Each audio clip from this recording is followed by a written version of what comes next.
Recording. Good morning, guys. Today we're talking about how to get thick skin, which is very important in real estate. I said this yesterday in the Wednesday meeting, but how can we cope mentally and emotionally with criticism? And we're all going to get it. I think it's 100% confident that anybody in real estate is probably going to catch some punches.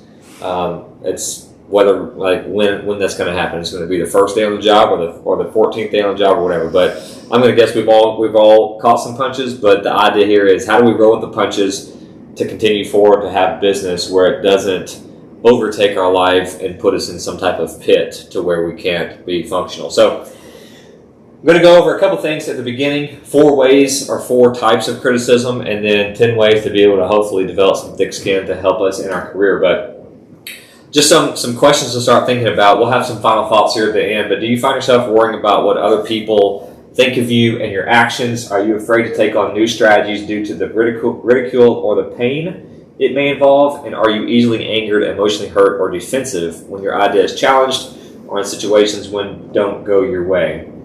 Just quick hands. Is anybody? All 3 of them, I feel like I used to be. Okay. And I feel like as I've gotten farther along, I still like it's probably like a little bit of it still there. Yep. But nothing like it was when I first started Sure. or before I even got into real estate. A little bit of the concern about the opinions of others? Yeah, so Okay. where people, I'm more comfortable on camera now. Yeah. And different things like that. I'm more comfortable dealing with some of the crazy deals I've been having here recently, just holding my own and instead of playing like nice guy, sometimes you gotta kind of Sure. bull up on them a little bit. And then as far as you're afraid to take on new strategies and things I told them still not the best on social media and stuff, but I still I do more than what I did. Yeah. So even though I'm not a huge fan of it, and then I used to get really upset if I lost a listing or if a buyer used another agent or something like that, and sometimes I'll see it and I'm just kind of but I just know that there's more opportunity. So and luckily my book of business has been good enough to where you don't think about that like you used to when you first started. We talked about this not too long ago, but I think extreme ownership, and this is one of the 10 ways, but I think you obviously you're tasting that. And so when you lose a listing or a buyer doesn't go your way, instead of just blaming somebody else, oftentimes you're looking in the mirror and you're like, okay, cool, I deserve to lose that because I didn't do X, Y, Z. Anybody else feel like you deal with pain or worry or ridicule or get emotionally hurt or defensive? I think I find myself probably the last one. Mm-hmm. Where Defensive challenge, yeah. Yeah. I'll be super confident going into something, and then it's it's met with Sure. a different opinion, disapproval, any of those things, and I can find myself getting defensive. Yeah, I think when we're stuck in our own ways and we're stuck in our ideologies and things like that, if someone else challenges that, it's easy to get defensive instead of having an understanding. But I do think we need to understand that thick skin and being a complete jerk are completely 2 different things. So why do we need to have thick skin? Possessing thick skin is an ability to keep from getting upset or offended by the things that other people say and do, especially when those responses involve criticism. So like I said, criticism, we're going to get it. We're going to get punched at. We're going to land some punches probably as well. But how do we take that criticism and keep moving forward? If you're working on growing or improving any aspect of your life, it's a certainty that risks, mistakes, failures, and differences of opinions will accompany your journey. I think that's just life, because we're getting into uncharted territory. There's going to be new opinions. There's going to be opinions that we're trying to form. People are forming opinions about us. We're going to make mistakes, and that's okay. We're going to make failures. That's okay. We got to make sure, how do we move forward with those mistakes and failures, and we fail forward instead of always falling backwards. So last one here. Instead of living your life consistently offended, what if you could focus your energy and actions towards productivity and positivity? I think that could change our life. I think it could change our careers and definitely the outlook on the things that we do. So criticism. I talked about criticism. There's pretty much 4 different ways or types of criticisms. So they come in different forms. Sometimes people don't even mean to give us criticism. Sometimes it's out of the goodness of their heart. They're trying to help us, but we receive it as criticism, and that's constructive criticism, right? So number 3, constructive feedback. That's, I'm really trying to help you out, Tate, and give you some advice. But you might see that advice or that effort on my end as being criticism towards you, and how you receive that obviously determines how you're going to react and things like that. But insults, we're probably going to get insulted a time or two. I was talking to Kayla the other day. She was dealing with a broker of 20 years that was just a Mr. Know-It-All, right, on this Peach Blossom deal. And I think that she probably got some insults in terms of the agent or the broker telling Kayla, you don't really know how to do your job, or you're insufficient at your job, or whatever the case is. And that's completely different than constructive criticism, constructive feedback. This, they have no really good intent behind it. It's scornful. It can be very hurtful, but keep in mind, it's just words at the end of the day. When we were kids, sticks and stones may break my bones, but Words will never hurt me. Words will never hurt me, right? We've got to make sure that we can adapt to that, and also look ourselves in the mirror and see if there's something in that that's truthful, let's take it. And if it's not truthful, we got to just let it bounce off of us and keep moving on with our day. Negative criticism. A lot of this is done out of spite or anger. I think everybody knows I'm dealing with a situation, with a divorce situation, and I've had a really stressful week with one of the parties, and she's very spiteful with soon-to-be ex-husband. She's very spiteful with me. She's very angry with me, and she is just saying things to me that, at the end of the day, like if she was to lay her head down on a pillow at night, she knows that what she's saying it's harmful, it's untruthful, and it's just out of spite. But I also have to be conscious of the situation at hand, right? I know she's probably in a high-stress environment. She's going through a divorce, trying to get her house sold. Financially, I'm sure she's stressed, and so I could be the person that she's just losing her emotions with. And I've got to take that, right? And I've got to take that and be able to let it bounce off of me, but she can get it out of her. Constructive feedback, we just talked about that. And then sometimes just disregard or plain up ignoring something can be felt as criticism. And so disregard is the action state of ignoring something. These are implied criticisms that appear when a request is ignored or not answered. And so going back to the divorce situation, I had an offer come in on Saturday. This past Saturday, deadline was noon Sunday. Nobody responded to me. I got on the contract within 13 minutes, both email and text, and nobody responded to me. And so, I'm sitting here thinking, we can get this house sold, and that's the ultimate goal. Well, in the background, there's things that they're trying to work out that ended up getting worked out yesterday. But, if I don't have awareness of that, I can't really hold an opinion on it other than what face value is. But the point of that is, a lot of times there's more to the story than what you see at face value. And so if you can just, not have a knee-jerk reaction, wait for all the details to come out, hopefully that can help you cope a little bit with disregard. Does anybody have any real life scenarios of some of the, what's up, Kara? Hi, of some of these criticisms in real estate? Yes. I had a really good friend of mine who's a little bit older. Okay. And she was asking how things were doing, and she said that basically people look at me like a used car salesman. Nice. And I know she didn't mean anything negative by it, but when she said that, I was like, Yeah. ouch. Yeah. But I just have to take that as being like, okay, I understand that people look at me in a different way because I am younger and I'm just starting out, but just prove to them that, I kind of know what I'm talking about. Right. Yeah. Yeah. I think there could be a little bit of truth in that. Real estate agents in general, I think, have probably not the best reputation, and car salesmen don't either. But that doesn't mean that you're defined by other people's opinions either, though, because you're not the typical real estate agent. Nobody here is the typical real estate agent because we show up and we care about our jobs. But most real estate agents, that's why there's such a big separation in the 80-20, because most people don't take their job serious. They don't show up to work. They don't make calls. They just have a lot of entitlement. Mm-hmm. And I think used car salesmen have that kind of sleazy sales tactics as well. Mm-hmm. And so for that lady or older friend or whatever it is to you to have that opinion, I think she's taking the holistic view of a real estate agent and then applying it to you as an individual, which is unfair to you. So you need to know that, you need to know, hey, yeah, I understand probably why she's thinking that, but that doesn't apply to me. And just kind of, like I said, let her words fall off of you. But that's interesting. Yeah. Yeah. Cool. Anybody else?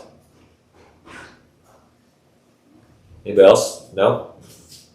Cool. So how do we get thick skin? This is 10 tips that I kind of pulled from the internet and some research, some videos and things like that. By the way, this presentation. It is new, which helped me a lot because this is something that I need help with as well in certain components and being able to get through this, to develop that thicker skin, to have a more successful and a more enjoyable, really, real estate career. If you are in pain and suffering and stress and anxiety and all this type of stuff all the time, you might financially still be okay, but gosh, it's not a fun career to be like that. So first thing, stop taking criticism so personally, right? I put the 90-10 rule down here. Has anybody heard life is 90% what happens and 10% how you react? Has anybody heard that quote? Carry out. So Dad told me that a lot as a kid growing up because, like playing golf, for example, I would just get so angry. I let my emotions get involved, and it's easy to let your emotions just fly out, right? But if you really think about it, it's not as bad as it usually seems because our emotions can be so animated. But life, 90% what happens to you, 10% how you react. Those things that actually happen to you, I've said this to a couple of y'all, in the moment, you're stressed to the max. But 15 minutes passes and you're like, why in the world did I spend so much energy and emotion and time on that little thing that I thought was so stressful a while ago? It doesn't even really matter in the big scheme of things. So how you respond to criticism is your choice. When criticized, ask yourself, is a criticism true or false? Like we were just talking about, Lauren. If it's false, let it go and focus on something else and move forward without thinking of it again. And if it's true, embrace it and take action to improve it. You're not perfect, and learning from your criticism is a powerful tool for growth if you choose to accept it. So I think that when we do hear something, it's okay to open up our ears and say, hey, you know what? There is a little bit of ounce of truth in that. I need to figure out what I can do to get better and move forward to be able to grow from this circumstance or this situation versus just always saying, you know what, that doesn't apply to me. If you gave me a criticism right now that was actually true and I say, you know what, that doesn't apply to me. No, that's just boastful and arrogance on my part. We need to make sure that we have a little bit of both. But once you identify those, figure out how to, navigate through it and move on. Any questions for this?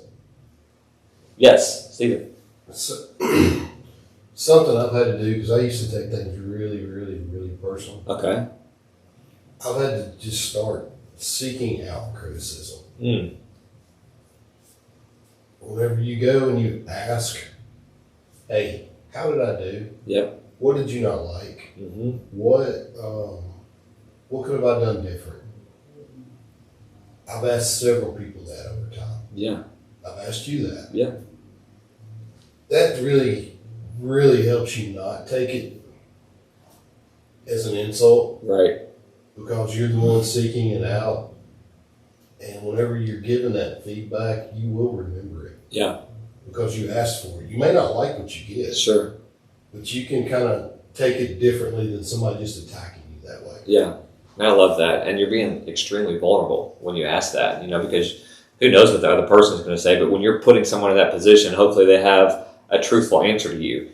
And the more you're exposed to criticism, probably the less it's going to be a burden to you. So the very first time somebody says to you, Steve, you know what, I think you can get better at XYZ, you're probably going to go home and be like, oh my gosh, yeah, man, I do need to. You're probably going to beat yourself up a little bit about it. It sticks with you some. Exactly. And it should. All of them should, but you're not going to get as beat up because I'm not going to say that you're developing a callus to it, but you're becoming more exposed to it. And so you're going to be less emotionally charged up whenever somebody tells you something that might strike a nerve. So, kudos for you for being able to have the confidence to be able to ask that. I think that's a very helpful tool. Well, and you're still going to get emotional about certain things, but you'll find that you can sort of push it to the background a little bit more. Yeah. And let it go faster. Sure. I love that. Anybody else take criticism personally? Yeah. Cool. Next one. Stephen, embrace extreme ownership. That's what we literally were just talking about. So when somebody says something to you or gives you some criticism, instead of making an excuse about it, own it. Right? That's the only way to be able to grow from it is to own it, look it right in its face, and figure out how to move forward. And so when you make a mistake, speak up and own your mistake. Never make an excuse or blame others. Instead, state what you learned and share how you will use those lessons to improve. Most importantly, keep it moving. Ben Franklin said, he that is good at making excuses is seldom good at anything else, which That's pretty powerful. And y'all know I like quotes, but if all we do is make excuses, we're probably not going to be, fluent or fruitful or successful in any other component of our life, because all we do is make excuses on maybe why we're not why we don't want to make the call, why we don't want to show up to work, why we don't want to go to the listing appointment, why we don't want to go to the closing, why we don't want to knock on the door, why we don't want to, whatever. Like, we can just drown ourselves in excuses, but we know there's a formula for success. And so if you can have an extreme ownership, stop making excuses, get out there, make some mistakes, get some criticism, learn from it, you can move forward being a better person. Extreme ownership. Anybody got anything? Cool. Number 3, stop negative self-talk. This one was one that kind of just jumped out the page and slapped me in the face, because I do think that most people are our own worst critics. We can criticize ourselves. We take things very personally. We're hard on ourselves. We wear our emotions on our sleeves, all that type of stuff. We want to do what's best all the time, and at the end of the day, guys, we're human. Like, we're going to make mistakes. Like I said earlier, that's okay. We got to fail forward, learn from those mistakes. But we are our worst critics, and you often the first person to tell yourself why you're insignificant, incapable, and weak. Replace those weak thoughts with strong thoughts. When you start thinking negatively, kill that negative thought. Replace it with a positive thought that can counteract negativity. So instead of saying I can't, replace that with I can. In the same manner, reframe the sting of criticism with the excitement of improvement. So I think it's, this right here is what I'm really trying to focus on. Because of every day that we can improve just a little bit, if it's a 1% improvement every day, the compound effect over a month, over a quarter, over a year can be astronomical, and it will change our lives. But I put this down here too. You can't be angry and grateful at the same time.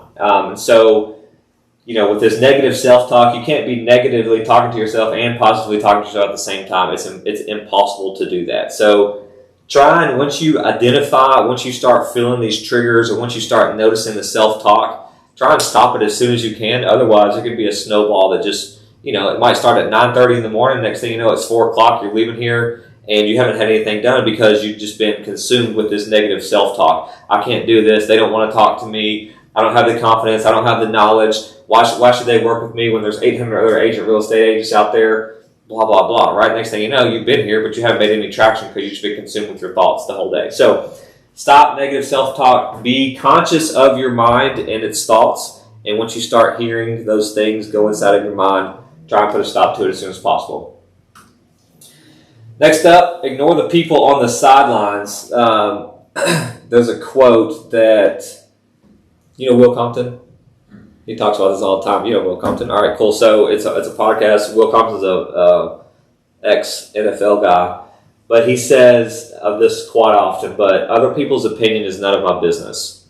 Or what others think of me is none of my business. And once again, there's a fine line on being a jerk about this and kind of getting to the root of what that quote means. But Ezra, if you think that I'm a scumbag, bad dad, horrible coworker, agent that's just a piece of crap, at the end of the day, that's just your opinion. And I don't need to succumb to that and believe into that, because once I start believing that, next thing you know, that overtakes my life. And so other people's opinion of me is none of my business. What he thinks of me is none of my business in that perspective. Now, obviously we need to make sure that we're doing our fiduciary duties, we're representing our clients well, we're building good rapport. So if we're doing things that are causing them to have those opinions, right? If those actions are warranted, or those opinions are warranted through our actions, then we need to stop and identify what's going on, change it. But if he just has a preconceived opinion about me that is completely inaccurate, cool. Hope you have a great day. I'm going to keep rolling with mine. You can keep rolling with yours. So you must decisively eliminate those opinions of people who have no credibility to provide valid opinions. Kind of like what you were saying, Lauren. Somebody's giving you an opinion about something that they may not even have knowledge on. If they don't matter, they don't matter. Don't let that consume you. Don't let that get wedged into your head and take over your thoughts for the day. So you may have a take.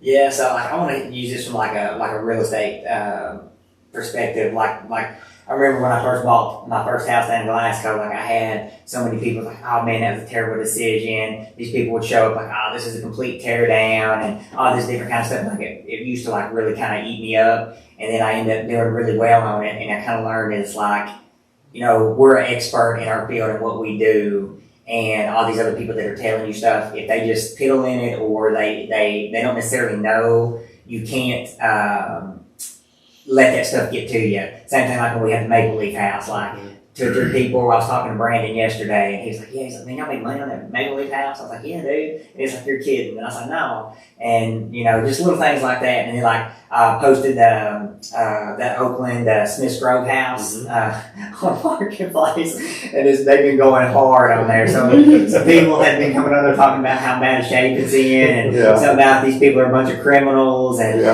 the price and this and that, and it's just all this kind of stuff. But that's what they really believe, but it's because they don't know. Yeah. It's just because they're not educated in it. And I think whenever I was coming into real estate, I had so many people tell me "Oh man, Tate, you don't need to do this." But they don't have a clue. They've never done it. And I know Tony had always kind of told me put yourself around people that have done it and listen to those people that actually kind of know what they're talking about. And now I've been able to kind of gauge that, and it's helped my self choices be better because I'm not listening to people basically that don't know what they're talking about. Yeah. So that's awesome, dude. Yeah. I've said something kind of similar to that on one of the podcasts. I think it was how to develop a winning mindset, but treat your mind like Fort Knox. Nothing bad's getting in Fort Knox. We know that. It's heavily, heavily, heavily guarded. And so when you let those thoughts of, "Hey, you made a stupid decision on Glasgow Road. Are you an idiot? Why can't you do better with your finances?" If you let that stuff in, sooner or later you're like, "You know what? I'm not going to buy another single property my whole life. This was stupid," and you're going to lose money because you're going to follow your route based off of what people are telling you versus the route to success. So I appreciate you sharing those, man. Those a few good real life examples. Anybody else? Something I've heard before is other people's opinions don't pay my bills. Yeah, I like that. So you're out there working hard, and a lot of times when people have negative criticisms, it's because they're jealous of your hard work, and that you're getting out there, you're hustling, and you're doing things to make your life better. Right. And their opinion doesn't really matter because they're not going to help you be successful Correct. anyway. Yep. Yeah. That's so true. Same thing with what you were saying. People are probably just jealous of the Glasgow thing. If you're making money and they're not, I think it's the natural thing. Well, that could have been me. Now I'm jealous. I'm just gonna bash this guy over here. So yeah, that's awesome.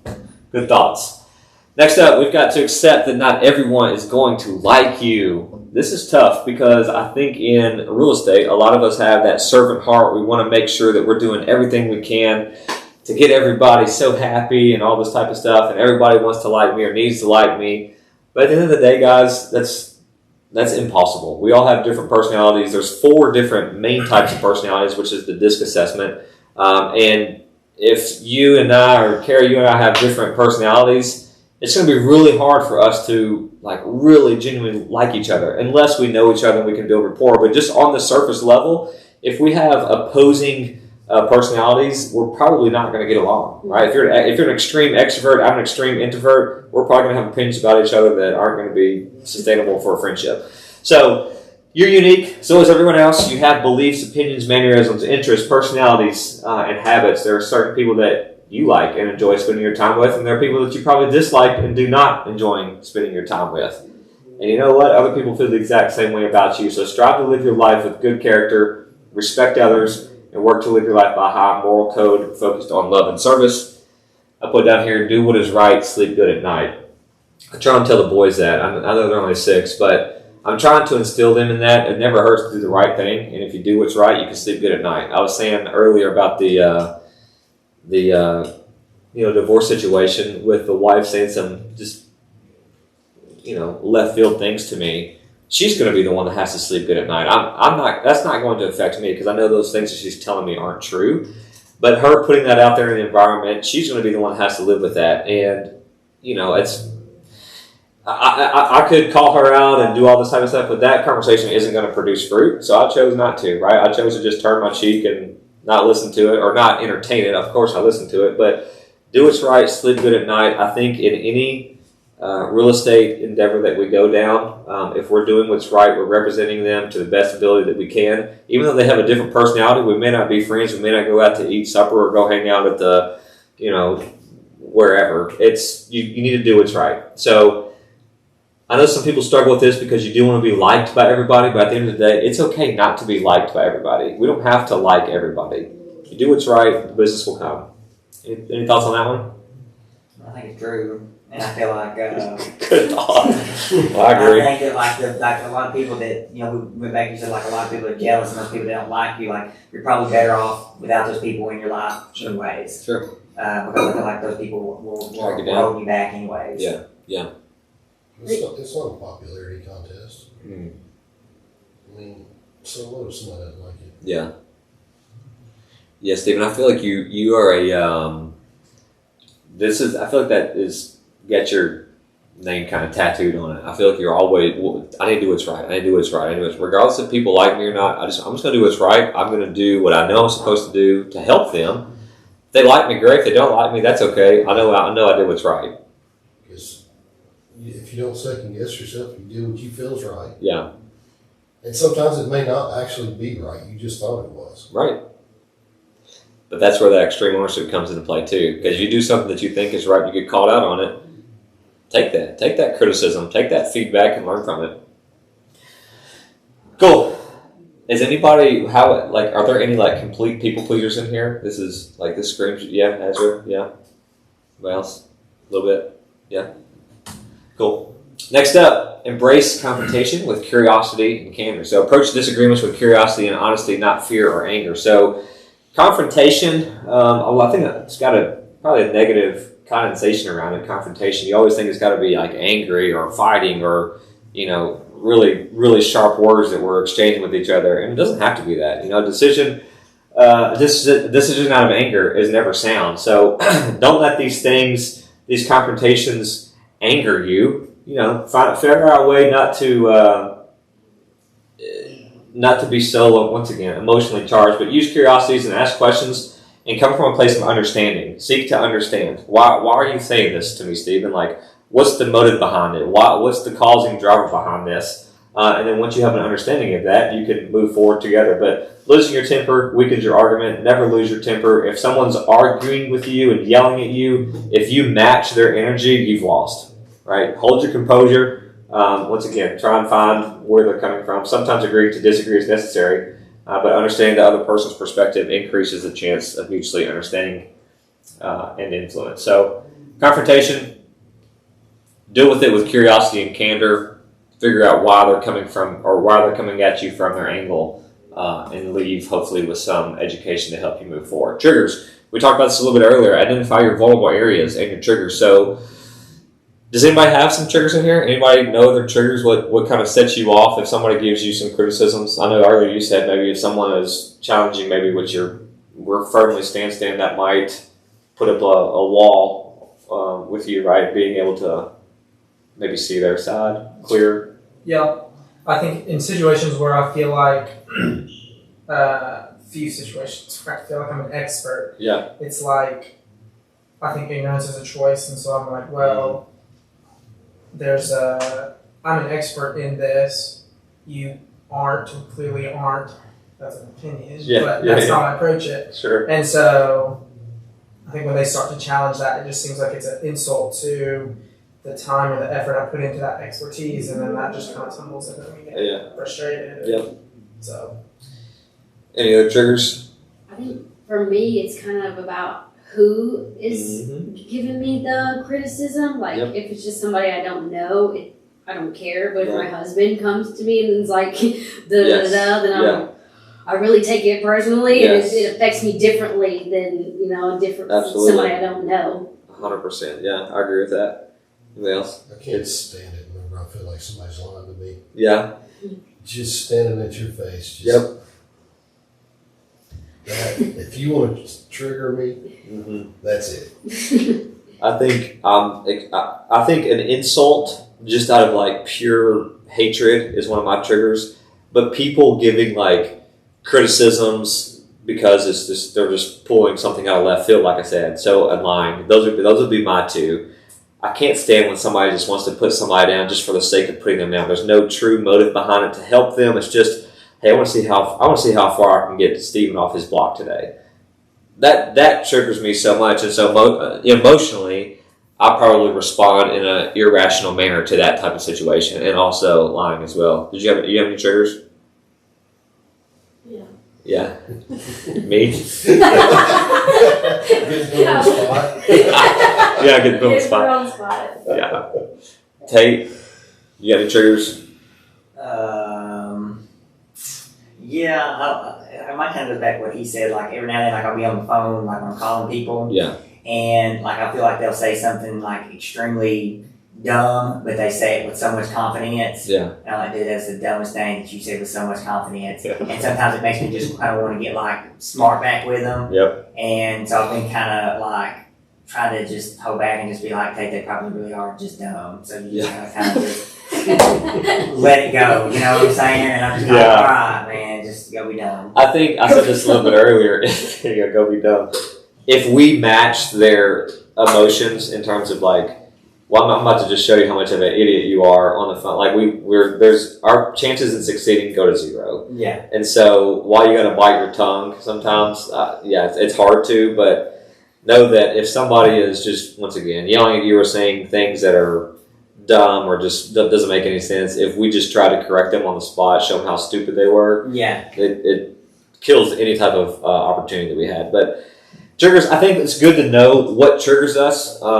I've dealt with anxiety before in my life, and I think one of the biggest things to help me get through anxiety was figure out what the environments or the people that triggered me were. And then I knew, let's say Steven triggers me, for example, in my anxiety, and we have let's say we're going out to dinner or a family function where you're going to be there. I know that I've got to just mentally talk to myself to prepare for that situation and not avoid Steven, but I'm not going to be consumed or cornered by Steven's presence if he's one of my triggers, right? Does that make sense? So being aware of those triggers, I think, will help us because then we can identify how to handle those. We can respond to these scenarios and rehearse situations and alternative responses and control in a calm and a rational manner. So preparation equals separation and practice makes perfect. So whatever, like if it's a intelligence type of thing, if it's getting caught on the spot, if somebody's lying, figure out, like, before you get to the circumstance where you're exposed to somebody who's lying, how is Steven going to deal with this? How is Tate going to deal with somebody who's not showing intelligence? How is Lauren going to deal with Alex next time he calls on her? Whatever the case is. But if you're exposed to that, you start prepping your mind, okay, this is how I'm going to respond. You're going to do it much more rational than irrational. So that's the whole point of this one. Identify your vulnerable areas and your triggers. Figure out ways to be able to move forward, rehearse those, practice those, and then that way you can hopefully stay and remain calm. We've got a couple more here. Be driven by your goals. Focus on what matters. We do vision boards. We do quarterly goals. Everyone's got goals. We just did. I think everybody in here has been asked from an agent perspective, maybe not you. What's your why? Why is it your why? What would the why do for you? And what are you willing to do to get to your why? Everybody's been asked that question. Everybody's answered that question. So at the end of the day, kind of what Kara was saying, other people's opinions aren't paying our bills. And so when someone tries to knock us off of our path, focus on your goals, right? If you can refocus on your goals, the opinions of others will drastically shrink. So have you taken time to truly identify and pursue the right goals for your life? I think that exercise that we did last week was hopefully for that, to give you clarity on what you want, why do you want it, and what are you willing to do to get there. Because if you can always reconnect your why with your daily life or with when criticism comes into and creeps into your business, you can get back on track a whole lot quicker. If I know my why is to do things today to set my kids and my family up for a better tomorrow, if Kara comes in my office and just says I'm a POS, blah, blah, blah, whatever, she just completely would ruin my day, I can be pissed off for 5 minutes, and then I will look at my wall and say, you know what, I'm going to do everything I can to get back on tracks because I want to do today what can set my family up for a better tomorrow. If we're not having a why, if we're just kind of going through this career, through life, hey, I'm just going to wake up, I'm going to go do the things, I'm going to go to sleep. I'm going to wake up, I'm going to do the things, I'm going to go to sleep. It's very easy for you to be a lot more shaken because you don't have the foundation with your goals. Does that make sense? How often do you think about your goals, Tate? I mean, probably every day. Every day? Yeah. Yeah? Yeah. Cool. Steven? Daily. Cool. Kara? Every once in a while. Yeah. Probably not daily, but maybe. I didn't get your whys from Emily. I'm going to guess it has to do with your family, though. Yeah. So, like, you probably subconsciously think about that Yeah. Multiple times a day. Right. Yeah. Ezra? Not consciously, not very often. Okay. Do you have, like, a strong why? Do you know what your why is? You don't have to share it, but, like, Do you feel like you have something strong enough to say when you have a bad day, when someone's like, raining on your parade, that you can shut that off and focus back to your why to get motivation and encouragement to move forward? Yeah. Okay. So, Cool. I'm not going to call on you. I'm just going to look at you. I don't want to trigger you. I think that I stay in survival mode a little too Yeah. long. Okay. Cool. Yeah, and so, figuring out those goals, once again, it helps. I think the first, I'm going to say 6 months of my kid's life, and you might be able to relate to this, me and my wife were just survive, not thrive. Like, that was our motto. We just got to get through the day. We're going to change a million diapers. We're going to feed them. And if we can make sure these babies stay alive, that's a win for us. I don't care if I'm thriving in any other component of my life. But at the end of those 6 months, I didn't really make any traction on anything else. I wasn't even really making traction probably in my relationship with my wife. Like, I was just trying to get the babies taken care of. But if I would have been able to do that with some other type of clarity and goals over those 6 months, I might have been able to make some more traction. So, you can wake up 6 months from now, and 6 months is not a whole lot of time. Wake up 6 months from now and not have any idea if you made any traction on your goal or not, because you're not thinking about it, you're not reviewing them, and you can get, side shifted by somebody's criticism. So always think about that. Think about it daily. Think about it subconsciously, consciously, but always think about that so you can get back on track and worry less about what other people think. Because if their opinions of you are not in line with what your goals are, you got to kind of axe that out in terms of your thoughts. 2 more here. Creative positive mindset. Gratitudes. Who practices gratitudes daily? Anybody? Try to. Yeah. That's okay. I would encourage you to if you don't. I think everybody who is at this office, at that office, at any real estate office, at a job, at whatever, there are so many things that we have to be thankful for that we probably just take for granted. But once you start identifying all the things that are going right in your life versus all the criticism that we're hearing or all the, even the criticism that we're giving our own selves, once you start subtracting that out of your life and be thankful for the things that are going well in your life, you're just going to be a happier person. So practicing gratitude can become a habitual part of your day, which will give you more encouragement, outlook on life. Yes, Kara? One thing that, we go in 2 separate vehicles. Yep. Vegas takes the older 2 to school, and I take the younger 2 to school. But in both vehicles, on our way to school is the time to tell God what we're thankful for every morning. So you don't practice gratitude? Well, That's cool. Yeah. And you're instilling that, with your kids too, which is awesome. I think the days that maybe you don't do that, I'm just going to guess here, but the days that you don't take time to do that, you're probably not in nearly the same mindset as you would be if you're able to have that with your girls or the kids. I don't know who you said you're taking. Oh, I take the little 2. Okay, gotcha. Cool. So similar to brushing your teeth, waking up each morning before you go to sleep, each night, whatever it is, find some time, practice some gratitudes. It will help be able to get through the criticism. And last, memorize a great quote that inspires you. I put on here, success is not final, failure is not fatal, it's the courage to continue that counts. So, has anybody ever heard the strong men create good times create weak men create bad times create strong. So this is vicious cycle, right? And so when I say success is not final, how can we, so strong, good,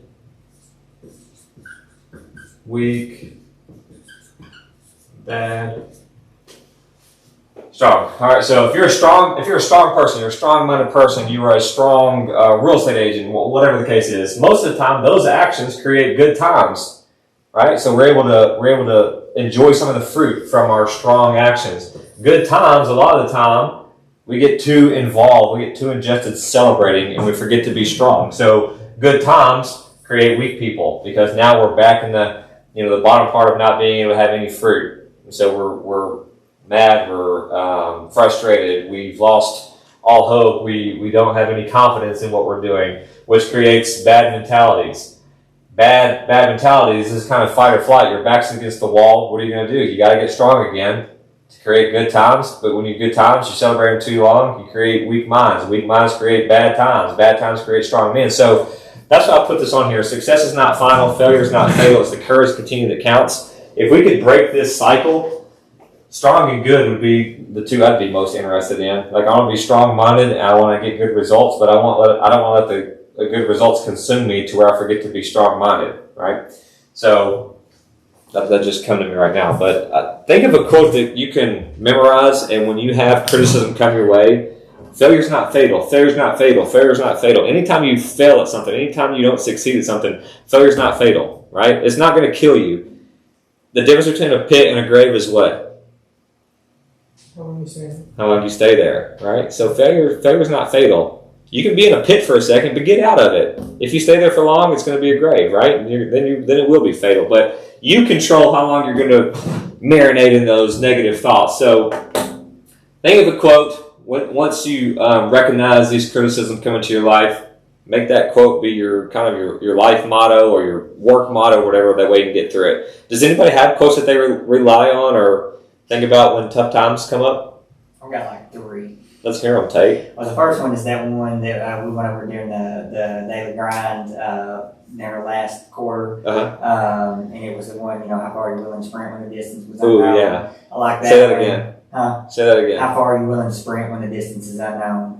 I'm Love just it. like, dang. So it always makes me just kind of get kind of deep. And then the other one was from the Wiz Khalifa song, when everybody else is busy trying to fit in, I'm going to stand out. Okay. Life to the empty lens to see how it pans out. Okay. And then the other one Scary. was, well, this is from a song too, but anyways, it's also from a movie, Southpaw. I really like it. It gets me pumped up every now and then. I listen to the song, but he goes, when the sun rises, I wake up and chase my dreams, and when the sun sets, I won't regret because I live my life like I'm a beast. I like it. And I'm just like, dang, it gets me pumped up. And Cool. obviously just like, all right, let's go. So regardless of the criticisms and opinions and all these other things you're hearing, you're going to live your life like a beast in that example. And that's what's going to help you sleep good at night. I like that.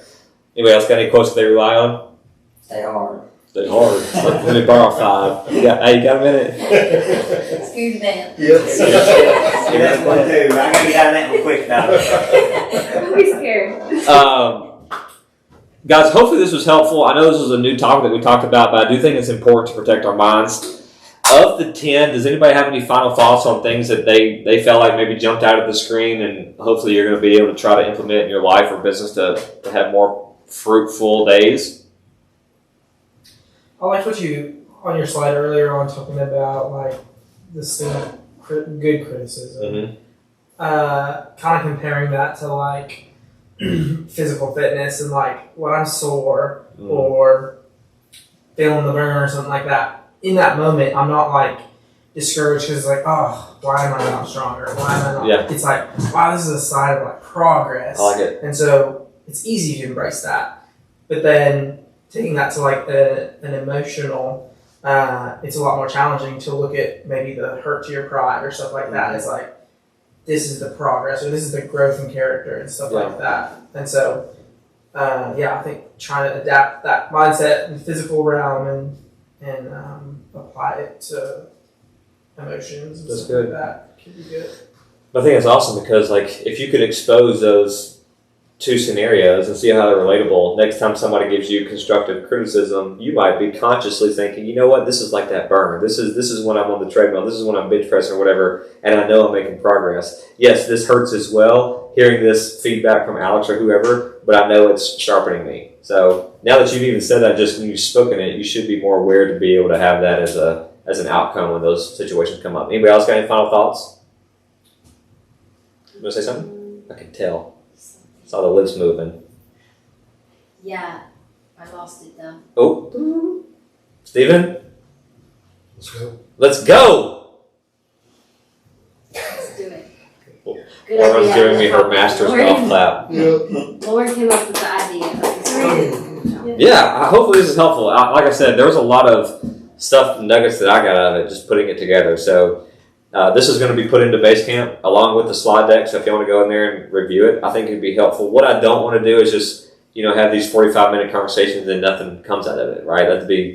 That's kind of a waste of time, honestly. And so review it, figure out how you can implement it. This one, the one that Davis did last week, we've got a couple more coming up next Tuesday and Thursday. So I'd love to talk to y'all more about it in person too if you wanted to, but hopefully this was helpful and maybe we can take this and move forward and have, like I said, more happy days, more enjoyment with what we do regardless of the criticisms that we might face. Appreciate y'all. Thank you.